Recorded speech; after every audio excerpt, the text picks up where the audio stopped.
apartado está dedicado a reseñar, a comentar y a reseñar El pecado original del psicoanálisis, libro de Norberto Rabinovich, ¿sí? Publicado por editorial Letra Viva.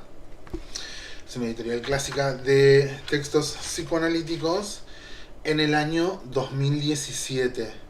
Pero entiendo que estos comentarios y estos ensayos presentes en El pecado original, que es un libro relativamente corto, tienen varios años de investigación de parte de este autor, de Norberto Rabinovich, que es argentino. Así que en este apunte, primero vamos a leer completo, o sea, lo van a poder escuchar completo, recitado, el primer capítulo, y luego, al final, con el licenciado Matías Tabil, vamos a hacer un estudio en profundidad. Muy bien.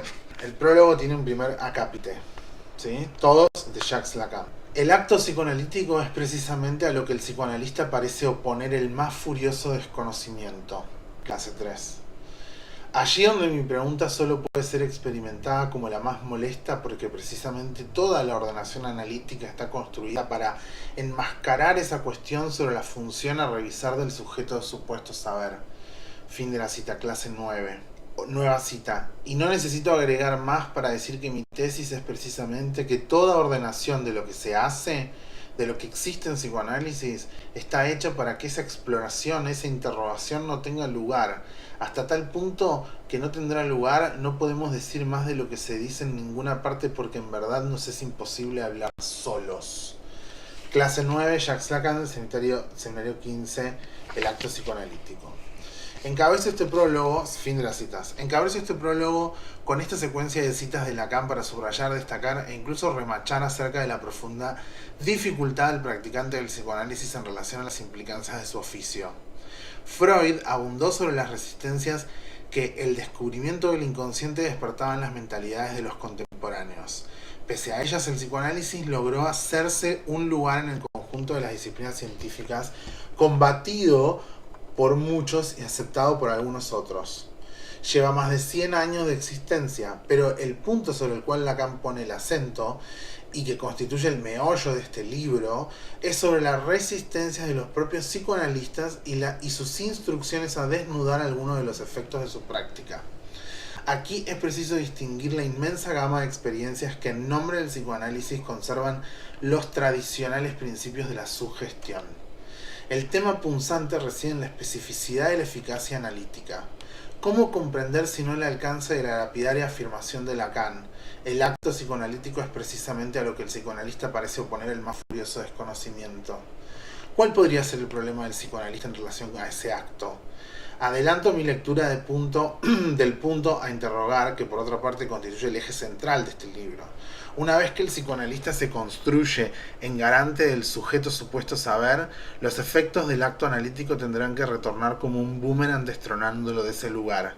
Si esto no es así, aunque no se percaten de ello los partícipes, el poder de la cura queda circunscripto al poder sugestivo de la transferencia. El psicoanálisis pone así en cuestión los soportes de la mentalidad religiosa de todo ser hablante, incluyendo la de los analistas. Entonces, nada más pertinente en este punto que reiterar la cita anunciada. Allí donde mi pregunta solo puede ser experimentada como la más molesta, porque precisamente toda la ordenación analítica está construida precisamente para enmascarar esa cuestión sobre la función a revisar del sujeto supuesto saber. Capítulo 1. Religiosidad y verdad en la cura analítica. Primer paso. Ofrecer garantías a una falsa fe. Los analistas saben, porque forman parte del corpus psicoanalítico, que la dimensión imaginaria de la transferencia, aun cuando es el terreno que permite el análisis, resulta a su vez el mayor obstáculo a la cura. Ya había advertido Freud desde sus inicios que la liquidación de la transferencia define una de las condiciones del éxito de un análisis. La dependencia del paciente respecto al analista, reedición de dependencias infantiles, constituye una fortificación en la que el yo busca amparo frente al peligro de las pulsaciones del inconsciente. Y es precisamente el levantamiento de la represión, para emplear una metáfora freudiana, lo que quiebra dicha fortaleza imaginaria, cuyo garante encarna el analista y sus intervenciones debieran apuntar a desmantelar. Es decir, que en la confrontación del sujeto con la verdad del inconsciente, aquel paga el precio de perder al supuesto garante del saber. Esta relación de exclusión entre el saber supuesto y la verdad del inconsciente requiere que el analista esté dispuesto a perder sus galardones. Sin embargo, podemos constatar que la tradición analítica gestada desde el origen bajo la égida de la Asociación Psicoanalítica Internacional fundada por el mismo Freud, forjó un modelo ideal de modus operandi del analista con la transferencia que de hecho, pero no de derecho, va a contramano de este principio de la cura analítica. La problemática que abordo en este libro está vinculada al hecho de que en la comunidad analítica ha predominado a lo largo del tiempo cierto modelo de analista que por su manera de proteger la dimensión imaginaria de la transferencia podría ser incluido en el conjunto de los salvadores de la disposición religiosa para salvaguardar al otro omnipotente y castrado, donde Freud reconoció el sostén estructural de la neurosis universal de la humanidad. La instalación de la transferencia, tal como la define Lacan, especifica el momento en el que el analista pasa a ocupar para el analizante un lugar de garante de la función del sujeto supuesto saber. Dicha transferencia constituye un acto de fe, aunque aquí la palabra acto se encuentra en las antípodas de la acepción específica que constituye el acto analítico. Porque una de las maneras que empleó Lacan de definir la finalidad de un psicoanálisis es precisamente la de borrar del mapa subjetivo tal disposición religiosa, que no es más que una reproducción que adopta la estructura del fantasma neurótico. He podido observar cuán diligente resulta ser en los analistas a la hora de engalanar los ropajes del personaje impecable, ajustado a la imagen que le transfieren a sus analizantes. En este punto me serviré de una anécdota de las tantas que estamos acostumbrados a presenciar para ilustrar el problema. Una colega, amiga, me contó que una tarde, mientras conversaba en su casa con una amiga psicoanalista, llamó por el portero eléctrico a otra amiga suya que iba a visitarla. La hizo pasar y mientras esta subía le informó a su amiga psicoanalista que R, a quien conocía bien puesto que a la sazón estaba en análisis con ella, venía en ese momento a visitarla. De pronto la amiga psicoanalista soltó una exclamación de alarma. Evidentemente consideraba que ser vista por su paciente en esas circunstancias tan fuera de encuadre era perjudicial en alto grado y decidió esconderse en el dormitorio hasta que R se fuera. ¿Qué peligro para el análisis representaba un encuentro de este tipo?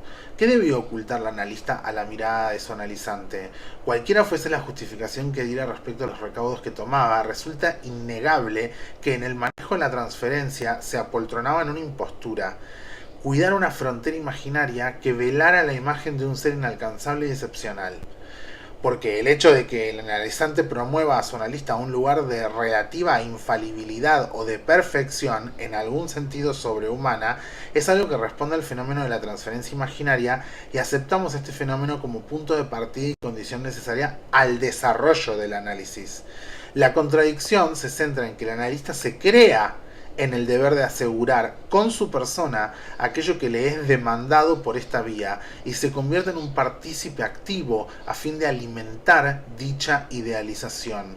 Parece ser que el analista del relato se angustió ante la posibilidad de desilusionar a su analizante y por ende perjudicar el análisis, como si el deber de salvar al otro formara parte esencial de su tarea. Es innegable que el tipo de aspiraciones formen parte de la propia neurosis del analista. Justamente, salvando la engañosa ilusión de su paciente, pone a resguardo la propia ilusión. Cuando los padres anuncian a sus hijos la visita de los Reyes Magos, apelan a su infantil credulidad reforzada con la llegada de regalos. Los adultos advertidos del engaño, tal como enseña O'Manoni en su excelente libro La otra escena, claves de lo imaginario, son quienes gracias a la candidez de los niños encuentran una vía indirecta para reforzar su propia credulidad supuestamente desterrada. La fórmula basal de este mecanismo renegatorio, que allí se dispara, lo describe en siguientes términos. Ya lo sé, pero aún así. Del mismo modo, si alguno de los padres de una indicación precisa a su hijo le solicita que otro padre no lo contradiga, ya que el niño podría perder confianza en él. Los padres se resguardan entre ellos y transmiten a sus hijos la dimensión de la fe en la infalibilidad de los representantes del sujeto supuesto saber. Nadie podría alegar que se puede prescindir de impartir reglas en la educación de nuestros hijos. El problema es la rigidez con la que se trata de moldear la mentalidad del niño. No se filtra en las obligaciones demandadas, incluso en las más insignificantes o las mejor justificadas, alguna regla cuya razón no fue interrogada, alguna conveniencia, alguna preferencia caprichosa de quien las establece. Mientras más crea el niño que su deber se basa en cumplir con la demanda de los padres como algo que no quiere justificación, más se fortalecerá en él la convicción de que el bien y el mal están establecidos en el lugar del otro, y se le presenta a modo de imperativo categórico. Para sostener esta fe deberá poner entre los velos de la renegación cualquier contradicción o fisura que advierta. El analizante no tiene ninguna certeza de la infalibilidad del analista. Incluso sabe que se olvida de cosas que le contó o que comete errores con nombres y fechas. Entonces podría describirse la fe transferencial con la fórmula que ya sé que mi analista está castrado como todo el mundo, pero aún así tengo la evidencia de su infalibilidad. Reniega así de constataciones de sus errores y deficiencias y protege la burbuja imaginaria que le brinda su religiosidad transferencial. Se trata de un no querer saber nada de aquello que pudiera mancillar la imagen que se hace de él. El problema para el desarrollo del análisis es cuando el analista se complace y refuerza tan amorosa y dócil disposición. Ante la presencia de un público profano, Jacques Lacan ofreció una conferencia en la ciudad de Tokio el 21 de abril de 1971. Allí expuso en un breve recorrido la situación del psicoanálisis por aquellos tiempos, sus escisiones, fundaciones y los pasos que él mismo había dado respecto de las instituciones psicoanalíticas. Se adelantó en la singularidad del descubrimiento freudiano y en la especificidad de la práctica analítica, afirmando que este es un artificio muy preciso, una técnica cuya naturaleza no debemos dejar de concebir, a fin de evitar que se desvirtúe su andanza. En un pasaje de su exposición dijo, cito: algunas personas vienen a demandar algo acerca de lo cual ellas mismas no tienen ningún tipo de idea. Lo que ellos demandan es no sé qué cosa vaga que al menos en algunos tiene el apoyo de determinados síntomas de lo que sufren o de lo que quisieran desembarazarse. El psicoanalista es considerado a partir de ahí como una especie de potencia oscura que debe tener los medios para hacer maravillas. Fin de la cita. La reproducción en la escena analítica del fantasma neurótico no solo es inevitable, sino necesaria, en tanto ofrece la posibilidad de erradicarlo en el aquí y ahora de la cura analítica. Sin embargo, suele suceder que el analista también cree que debe hacer milagros para que el análisis funcione. Así se ve llevado a darle consistencia imaginaria al personaje que el analizante le transfiere. A tal fin, muchos modelos fueron construidos a lo largo de la historia del análisis, los que van desde la figura del padre consejero, bondadoso y protector, pasando por el profesor con su saber logra esclarecer las dudas existenciales del paciente, o el modelo juez, quien detenta la potestad de dictaminar sobre lo correcto o lo incorrecto, el del amigo comprensivo e incondicional, y cuando no, el profeta, dueño incuestionable de las verdades ocultas, hasta el modelo maternal, protector omnicomprensivo. En todas estas variantes, la condición esencial apunta a preservar un lugar de dominio y oscura superioridad sobre el paciente. Pese al descrédito que llegó a tener entre los analistas lacanianos el análisis de la transferencia, este constituye un tema central en los desarrollos de Lacan. Durante el seminario El acto psicoanalítico precisó que el análisis de la transferencia no apunta a otra cosa a que la caída del analista del lugar de sujeto supuesto saber. Es decir, que el análisis de la transferencia fue definido como equivalente del análisis mismo, concepción esta que dista mucho de aquella versión degradada acentuada en el kleineanismo focalizada en interpretarlo como flujos emocionales entre paciente y analista. El punto neurálgico de la operación analítica reside en la liquidación de la transferencia imaginaria a condición de haberse servido de ella. Vamos a repetir esta frase. El punto neurálgico de la operación analítica reside en la liquidación de la transferencia imaginaria a condición de haberse servido de ella. En este sentido, la cura analítica apunta a curar la transferencia, paradójicamente, contando con la ayuda del inconsciente y sus síntomas, donde la clínica psiquiátrica ha identificado la dimensión patológica de la neurosis. Entonces, ¿cómo intervenir desde la supuesta omnipotencia del saber cuando la meta es vaciar dicha atribución subjetiva? En la citada conferencia de Japón, Lacan decía, cito: Evidentemente esto, la transferencia, potencia oscura de hacer maravillas, no es algo sobre lo cual jugamos. Quiero decir con todo esto, de todos modos, que hay que hacerle justicia al psicoanálisis en cuanto que no trata de jugar sobre esta dimensión de la sugestión y de la creencia y de la confianza, de la conducción, de la dirección de lo que llamamos el paciente. Si fuera esto, hace mucho tiempo que el psicoanálisis habría desaparecido de este mundo, como ocurrió con algunas técnicas que jugaban con sobre esa relación humana. Fin de la cita. ¿Qué preserva entonces a la práctica analítica de caer en el lugar de una nueva estafa? Cuando el analista cabala cómodamente en la obtención de beneficios sugestivos y la generosa admiración que recibe a cambio, sin interrogarse ni cuestionarse los principios de tal poder, el analista tiende a girar interminablemente sobre la misma plataforma sin conmover la estructura fantasmática en la que se sostiene. El poder de la técnica analítica y al mismo tiempo su mayor dificultad implica que el analista podría renunciar a su poder subjetivo, abastecerse de ofrecer aquello que está implícito o explícito en la demanda transferencial. Por ello, cuidar o robustecer la fe transferencial por parte del analista constituye la mayor resistencia a lo que debiera deparar su acto. El analista está llamado a prestar su persona al personaje inmaculado que el analizante le supone ser. Incluso es preciso que en el inicio del trayecto logre encarnarlo. No obstante, a partir de la instalación de la transferencia, nada de su tarea específica justifica las maniobras destinadas a engordar la dimensión de la fe transferencial.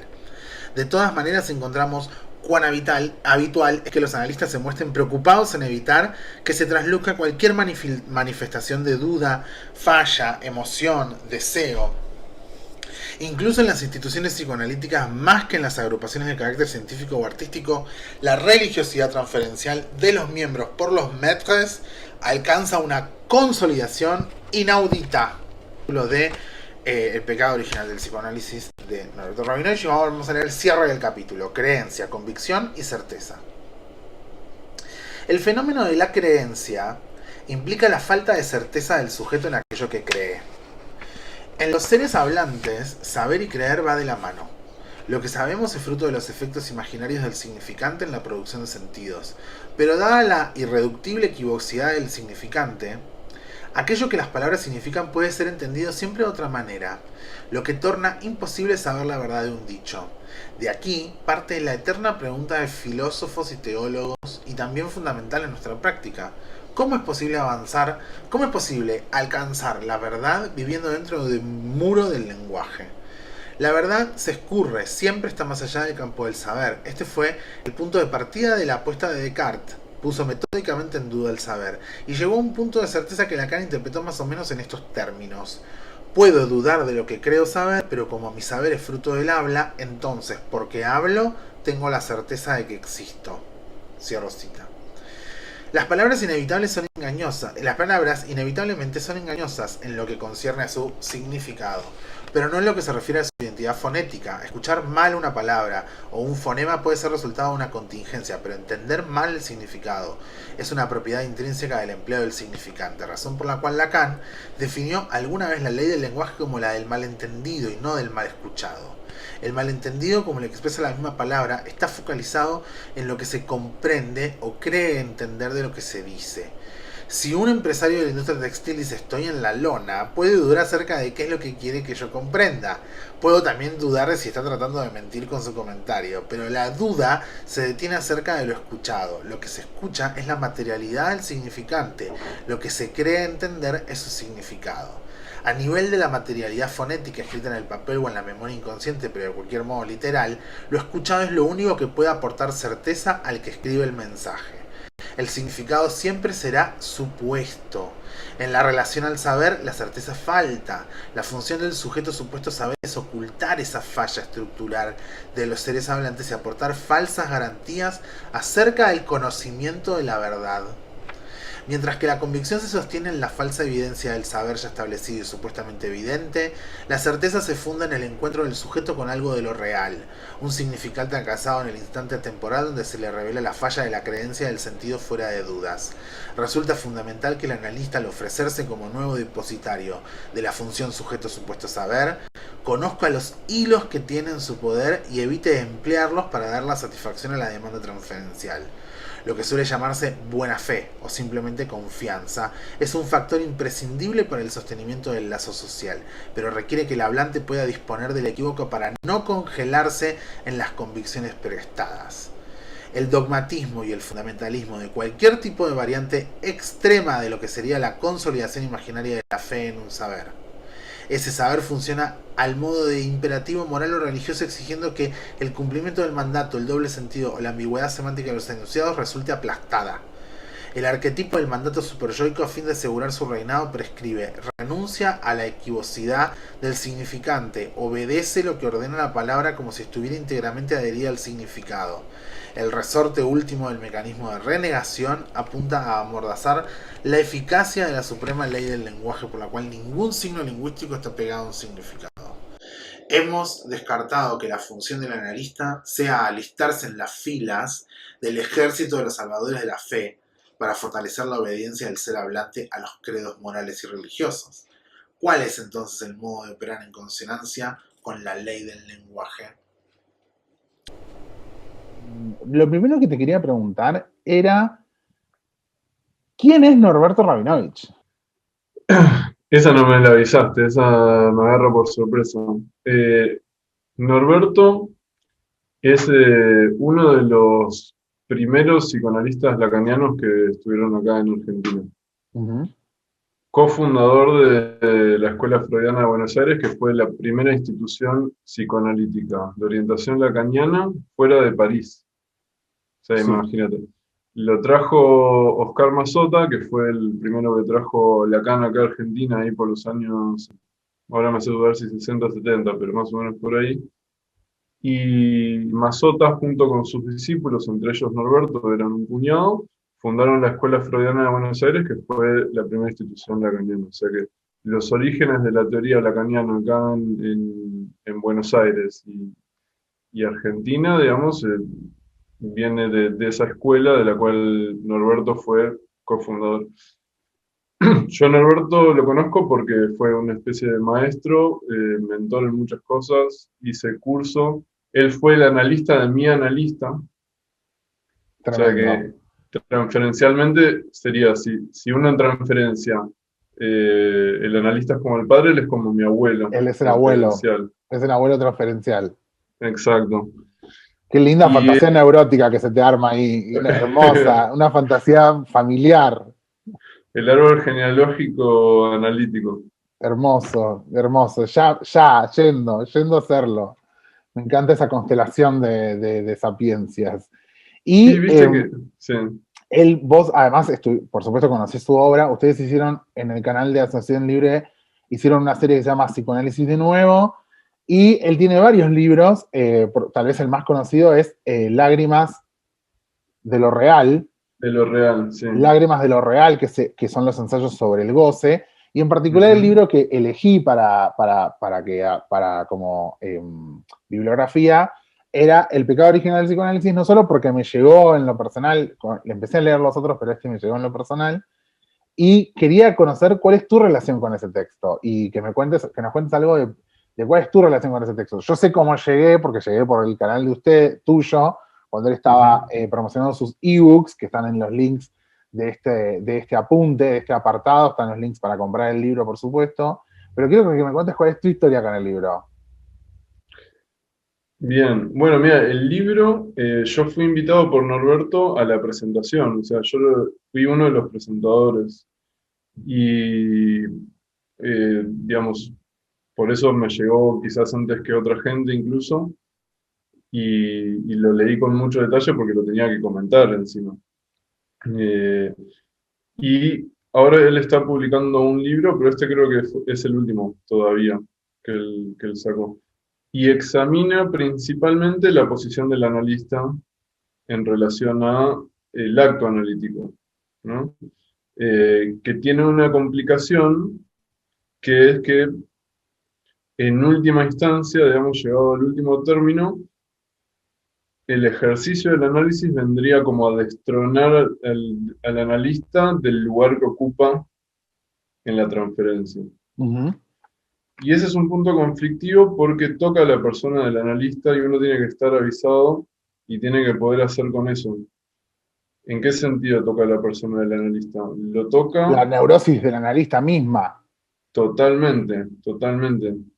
Eh, a todos los que estamos en un rol parecido, digamos, de consultor, digamos, es ocupar un lugar de saber, es ocupar un lugar de poder, de privilegio, ¿viste? Como, De infalibilidad, como se encarga de repetir en el primer capítulo. tal Infalibilidad. cual, tal cual, idealizado, ¿no? Como sin fallas. Ujú. Y eso si uno puede caer en la seducción de eh, contentarse con eso, satisfacerse y empezar a creérsela que uno es así como le devuelven los pacientes y hasta intentar sostener ese lugar porque piensa que esa es la función del analista. Norberto dice que en el capítulo, ¿no? que acaban de escuchar, eh, es como si uno sostuviera la propia fe acerca del otro encastrado a través de uno ocupar ese lugar, Como que lo como describe muy bien con la reflejando salvación, ¿no? Con esto de salvar el gran otro ajeno, salvar ese gran tal otro cual. ajeno. No me Eh, acuerdo si era en este, ahora dudo, si es en este capítulo o en el 2, pero que pone ese ejemplo como de eh, los padres que a través de los hijos, haciéndoles creer acerca de los Reyes de los Magos Reyes o de la Magos, Navidad, sí, claro, tienen es su como propia si experiencia de credibilidad. totalmente, y eso es así. O sea, si uno piensa que el analista es alguien que no tiene fallas, Sí, infalible, como decís, sí. uno para ocupar ese rol va a posicionarse como si no tuviera fallas. Claro, y como cuando de pronto te detiene un seguridad en el auto, ¿no? De pronto vos ves así y parece que tiene un arma, parece un policía, decís, buenas oficiales, da los documentos, pero no, es el seguridad del predio, pero uno actúa como si fuera el policía, ¿no? Y dispone el cuerpo y el habla y la obra de teatro la dispone como que estoy ante la ley, o sea, ¿no? Y en realidad tal vez es un prosegur que está abriendo y cerrando un predio, digamos, ¿no? Pero Es un muy buen ejemplo. bueno, es lo que él dice que es el aún así, ¿no? Perdón. Sí, Exacto.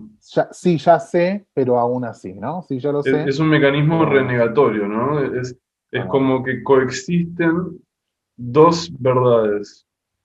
Como yo sé que el otro está castrado, yo sé que el analista tiene fallas, pero aún así no las tiene. no las tengo. Y me gusta muchísimo una pequeña lista que hace, ¿no? Sí, exactamente, ese es el término correcto, además, que él utiliza, pero me gusta mucho la lista esta como medio teatral. Me imaginé como una obra de teatro inmediatamente, la pequeña lista, ¿no? Cuando dice, a tal fin, muchos modelos fueron construidos a lo largo de la historia del análisis, que van desde la figura del padre consejero, padre en varios sentidos también, ¿no? Como casi como el padre confesional de la iglesia también, ¿no? Un poco, 100%. porque, bueno, no por nada también se llama el pecado original, ¿no? Acá hay también como una especie de infalibilidad, de aura mística de Dios, de oráculo definitivo del sentido o de la verdad con mayúscula, ¿no? Como que pareciera estar en juego ese dolor inmenso que produce este pecado original, que es haber sido expulsado del paraíso, o sea, de no tener la verdad, de caer del paraíso de la idealización también, ¿no? Totalmente. Además, Claro, claro, juega mucho idealización no, con transferencia imaginaria, dice él específicamente hablando. transferencia imaginaria que tiene que ver justamente con la idealización. Sí, Claro, lo imaginario que tiene que ver con los ideales, ¿viste? Como que sí, se transfiere el ideal en la figura del analista. sí. Y Perdón un y segundo, el padre consejero, bondadoso y protector, el profesor que con su saber logra esclarecer dudas, el modelo juez que detesta potestad de dictaminar lo correcto o lo incorrecto, el amigo comprensivo, y cuando no, el profeta. Y acá tipo teléfono para los astrólogos, como, ¡ah! El profeta del apocalipsis, el profeta que dice, ah, no, a vos te viene un tránsito, que te viene tal cosa, que te viene, que te viene. Y el modelo maternal protector omnicomprensivo, que acá también los astrólogos deben estar sonándole más de una campana desde haber sonado a la hora de cómo se arma la escena de la consulta astrológica también, ¿no? resuena por ahí, ¿no? Está buenísimo porque tal cual, Norberto capta muy bien todo lo que es la clínica y todos los fenómenos clínicos. Entonces, ese párrafo a mí también me encantó porque te enumera como, y uno se puede decir, ah, sí, yo hago esto, yo hago esto, yo hago esto. ¿No? Entonces, uno puede estar avisado. Y te iba a decir, esto de la religiosidad, o sea, esto de la religión que vos traes justamente tiene que ver con la religiosidad, que Sí. ya más allá de una cuestión de fe ideológica, digamos, tiene que ver, o sea, en el sentido lógico que Norberto está proponiendo y lo que plantea el psicoanálisis es religioso, o sea, es una religión cuando se cree que hay un otro incastrado, o sea, como completo, que no tiene fallas, que es infalible, que tiene todo el saber, ¿Quién que es no se quiere unir a omnipotente. eso, ¿no? Religare, ¿no? ¿Quién no quiere unirse a esa idea? Y más si el psicoanalista se convierte en el guardián de la puerta de esa verdad, ¿no? Que está ahí detrás. Es un peligro que todas las disciplinas tienen, ¿viste? Cualquier cosa se puede volver religioso. Y los gurús, y los gurús de las sectas, ¿qué me contás? Bueno, eso directamente está basado en la religión, o sea, eso no es que es un riesgo que se vuelva religioso, eso apunta directamente a generar esa religión. Esa es la obra de teatro, o sea, así se Es desarrolla, no es que la eso, están actuando mal, así termina.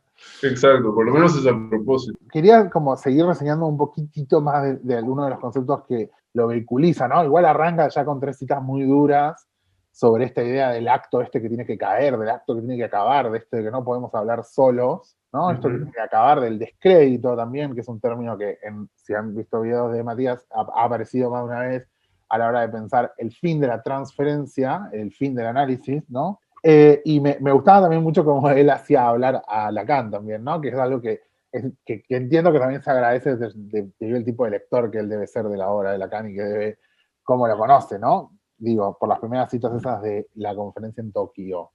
Y él entiende cosas de Lacan de una forma, lo traduce, ¿viste? Porque Lacan a veces es tan opaco en su escritura que Norberto lo logra bajar a tierra mucho mejor. Y quería hacer una mención más, ¿sí? Que si bien, digamos, como está mencionada al final del capítulo 3 con esta idea del maître, como lo nombra él, ¿no? Para subrayarle su francés, también su varón blanco, pero digo, para subrayar ese maestro francés de la cultura y del saber, ¿por qué no? A lo largo de toda la reiteración que hace sobre el concepto de sujeto supuesto saber, bueno, del que todo esto que hemos puesto un juego acá sobre lo que cae, la autoridad y etcétera, corre por esta figuración, ¿no? Esto como esta, ¿cuál sería el término correcto? ¿Qué sería el sujeto supuesto saber? ¿Es una figuración? ¿Es una, es un, qué sé, Es no una sé, función. una Es, función? sí, sería algo así como, Lacan lo pone como el resorte esencial de la transferencia. O sea, Lacan dice, en tanto el analista se convierte en el sujeto al cual se le supone el saber, está instalada la transferencia. Lacan pone hincapié en que es un saber, digamos, vamos a decir, saber del inconsciente, un saber no sabido. Mm, Eso circula y el analista un poco hace como intermediario para sí. hacer aparecer eso, logra evocarlo en el sujeto, pero es inevitable y es parte de la instalación de la transferencia que el sujeto piense que ese saber lo tiene el analista, Sí. que él sabe acerca Yo vengo del acá porque inconsciente. usted sabe que yo tengo algo. Exacto, es el sujeto al que se le supone saber. Ese es así se instala la transferencia imaginaria, esa idealización. Y es necesario que sea así y además es inevitable que sea así. Pero como vos decís, en último término apuntamos a que caiga, porque si no el sujeto se mantiene como neurótico. Y la ganancia de la transferencia es amplísima, especialmente para la experimentación, para el lenguaje, para la vinculación con el deseo, para cómo aparece el tratamiento en general o cómo aparecen los síntomas de tratamiento o el lenguaje. Pero lo cierto, por eso digo las citas de Lacan, lo cierto es que Lacan sostendría, a fin de cuentas, de que lo que se opone es la transferencia, a fin de cuentas. Lo que se opone a la cura, lo que se opone, no sé si la cura sería el término correcto, Sí, sí. Ellos, sé que es amplio para ustedes este término de la cura, digamos, ¿no? no, pero históricamente en el psicoanálisis se le dice la cura al tratamiento. Y totalmente, mira, Freud mismo ya desde el principio decía Claro. que la transferencia es el motor y al mismo tiempo el obstáculo del análisis.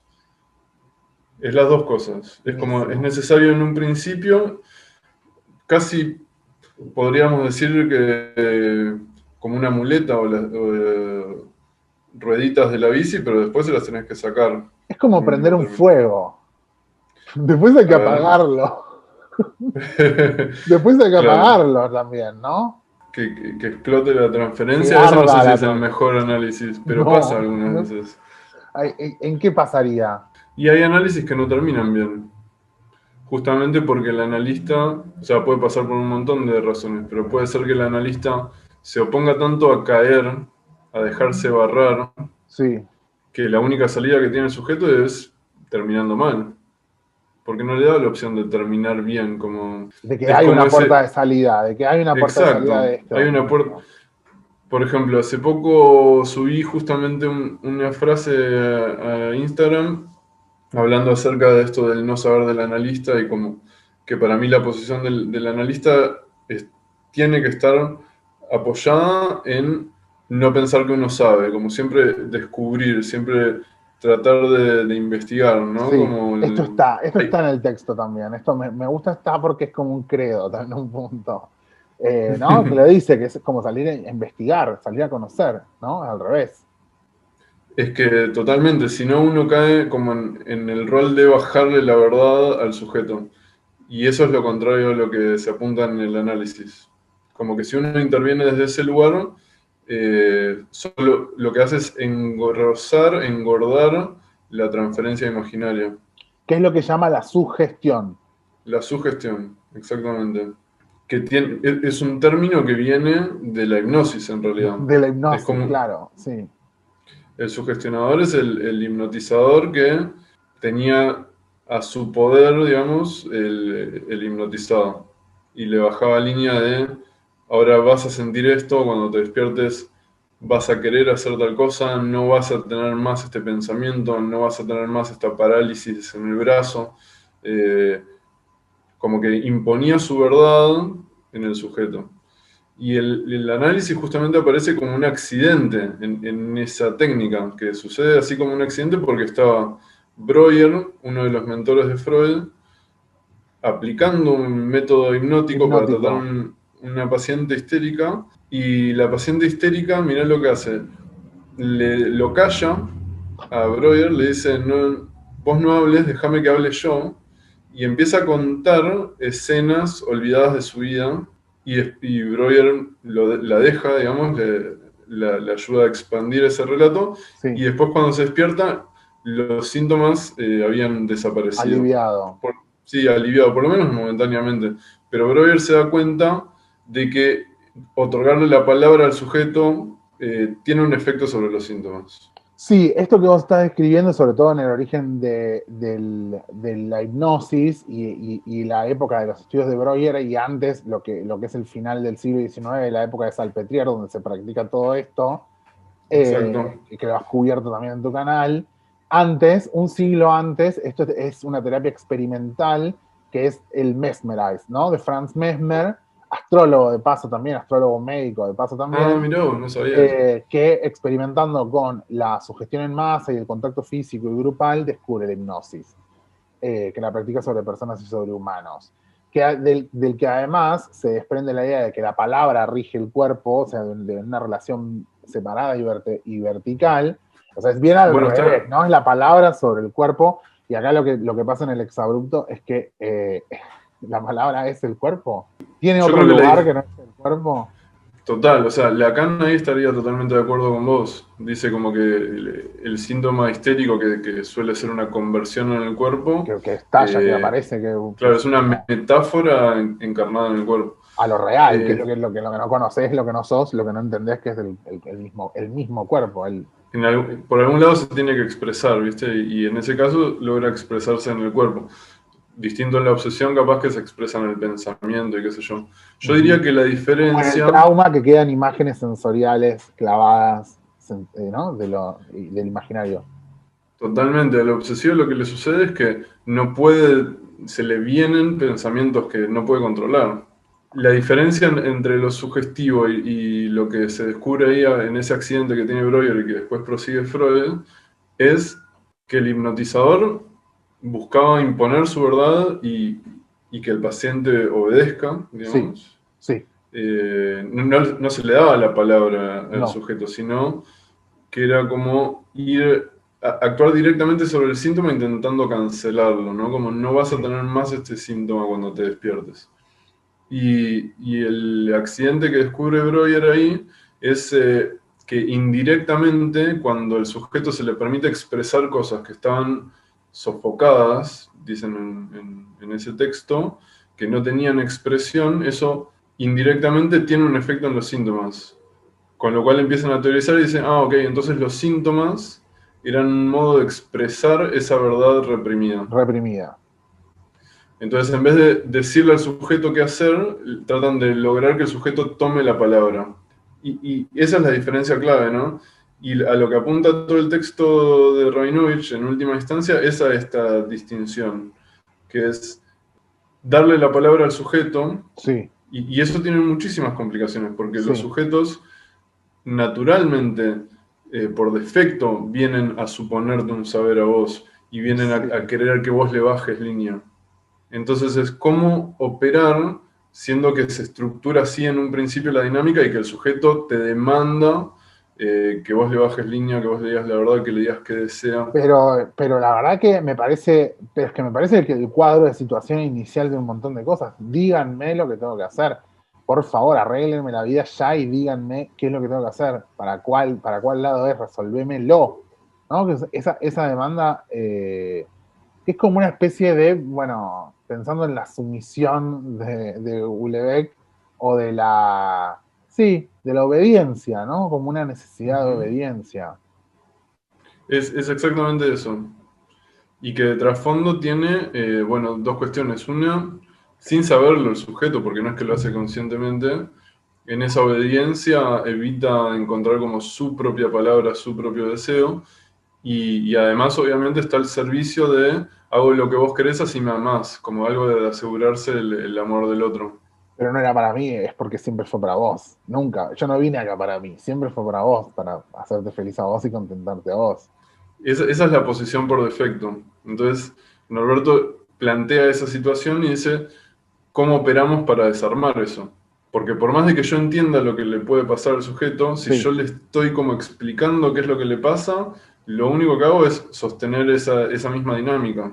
sí, Entonces, ¿cómo hago para operar desde el lugar en el cual la transferencia me pone sí. para desarmarlo? Y esto encima escuchando, ya que justamente al Rabinovich, al trazar toda esta línea entre la sugestión y el lugar de supuesto saber que la sugestión administraría, se opone la escucha y la intervención. En vez de la sugestión, el analista tiene otra cosa, que es la intervención, que es tocar acá, decir, ¿y esto? Cortamos acá, o sea, hacemos un punto, o sea, ¿no? Tiene menos que el poder del sujeto saber que se siente y dice ti, ti, ti, ti, ti, ti, y baja línea, señala el dedo, dice lo que está bien y lo que está mal. Es mucho menos, tiene escuchar y saber cuándo intervenir, que casi en línea opuesta a la sugestión, ¿verdad? Es que lo dijiste perfecto, no sabría qué agregar, o sea, tal cual lo que vos decís. Es más limitado en ese sentido lo que hace el analista, pero al mismo tiempo es mucho más rico y es como, tal cual, además me encantó que lo primero que dijiste es como, ¿y esto? ¿No? Como la pregunta, ¿no? Como, y tocar, y la escucha para mí tiene que ver en parte con saber identificar esos puntos donde hay que preguntar, porque no es preguntar en cualquier lado, digamos, Ujú. sino como, hmm, ¿qué pasa acá? Y al tocar esos puntos, como que de repente se despliegan cosas. Yo a veces me lo imagino, viste, como una metáfora computacional. Viste, cuando Sí, vos tenés como la lista de las carpetas de Windows sí, y una tiene un más, que le haces clic y salen cosas. Yo me lo imagino así, como que de repente hay una palabra o hay un punto, viste, que siento que tiene un más. Y con hacerle clic así, preguntar, señalarlo, se despliega. más material. Mm. Bueno, y en este sentido, y esto ya es para cerrar como el concepto de que creo que por eso me gustó tanto este libro, porque creo que tiene un impulso de lo vital, no solo por sentido del humor con el que lo escribe él, con el que también escribió las otras cosas, porque tiene una cosa muy aguda y muy aguda y muy sencilla también para transmitir una percepción sobre los temas sin hacer ningún juicio de valor, con mucha astucia. Roberto Rabinovich lo hace muy bien. Quería señalar a modo de cierre, para mí, a modo de conclusión que saco del libro, de los primeros 3 capítulos igual estamos hablando, la gente escuchó el primero nada más, compran el libro si lo quieren leer entero y si les interesó el tema, le dejo el link en la descripción, pero lo que quiero decir es que creo que al establecer esta potencia en la transferencia, poder darle fin a la transferencia, que él hace tanto énfasis en este acto final, el acto analítico, hablar solos y todo eso, en este subtexto que le estamos destacando del asunto de la sugestión versus intervención y el tomar la palabra y el ocupar la palabra, creo que lo que está pasando a fin de cuentas es un acto creativo a través de Pero, que la persona elaboró y, y que encima es tan poderoso ese acto creativo, es tan soberbio ese acto creativo, que desacredita al espectador, que estuvo todo el tiempo esperando esta obra, esperando esta...